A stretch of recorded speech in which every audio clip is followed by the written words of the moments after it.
Picture this. It's 1989. The world's two communist giants are standing on the edge of a cliff.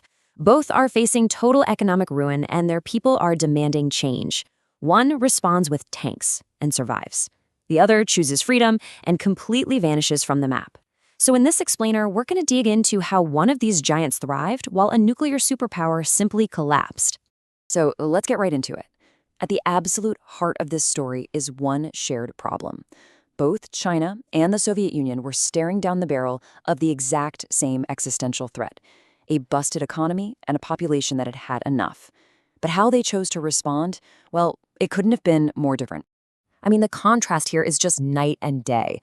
In Beijing, you have student protests calling for reform, and they're met with tanks. The Communist Party clamps down hard. At the same time, over in Moscow, Mikhail Gorbachev does the total opposite. He unleashes Glasnost, which means political openness, and Perestroika, which is all about restructuring the economy. It was a wave of reforms that would change everything. And this all leads to the central question, right? Both of these massive states knew they had to modernize, but one chose order above everything else, while the other chose freedom. Now, at the time, the entire world was betting on freedom. But was that actually the right bet? Well, China's leader, Deng Xiaoping, the guy who ordered the Tiananmen crackdown, he certainly didn't think so.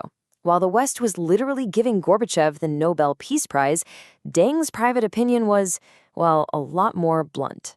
It's just a fascinating, unfiltered look into the huge strategic divide between these two men. Okay, so to really understand why their paths went in such dramatically different directions, we have to peel back a layer. We need to look at the disease that was infecting both of them: the deep structural flaws of a centralized, planned economy.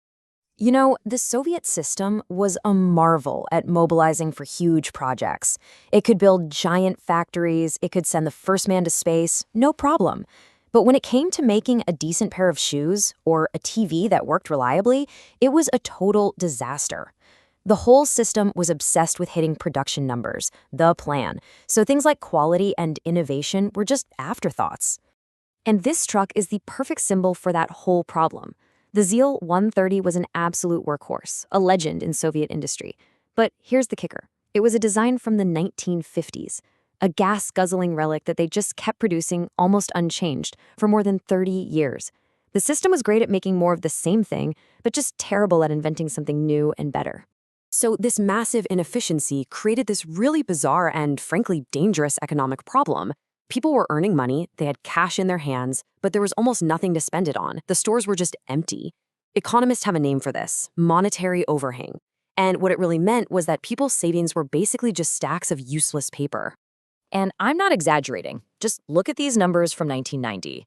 Soviet citizens had saved up 381 billion rubles, but the total value of all the goods available to buy in the entire country was only 72 billion. That's more than 5 times as much cash as there were things to buy. This wasn't just an imbalance, it was an economic time bomb, just sitting there, waiting to go off. Faced with this crisis, both countries knew they had to reform. They had to do something. But the paths they chose, well, those paths would end up deciding their fates. China's approach was basically, okay, let's fix the engine of the car, but we are keeping our hands firmly on the steering wheel. They started small, from the ground up, letting farmers sell extra crops and creating special economic zones. The USSR, on the other hand, tried to change the engine, the transmission, and the political system all at the same time. It was a chaotic, top-down gamble that would prove to be absolutely catastrophic. In 1988, Gorbachev introduced a law that was meant to kickstart a private sector.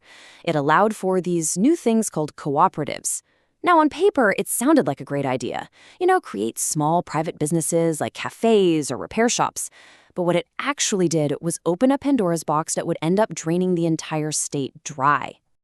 So here's how this fatal loophole worked. A new private co-op could legally go to a state-owned factory and buy something like wood at a ridiculously low government-set price. Then they'd make some simple furniture and sell it on the open market for a, say, 500% profit. The state got pennies, while a whole new class of entrepreneurs became millionaires practically overnight. This one single reform sent the whole Soviet economy into a death spiral. It wasn't just a simple mistake, it was the catalyst that directly led to the complete and total collapse of the state. And suddenly, the whole system just broke. I mean, think about it. Why would a factory manager sell to the state for a fixed low price when he could sell to a cooperative for way more money? He wouldn't. So essential goods just disappeared from state stores. The government, starved for cash, just started printing money, and that monetary time bomb we talked about, it finally exploded into hyperinflation. By 1992, inflation in a lot of the former Soviet republics was over 1,000%. To put that in perspective, imagine a burger that cost you $1 in January would cost you $26 by December. Your entire life savings could be wiped out in just a few months. Life became this desperate daily scramble just for the basics. The end came with unbelievable speed.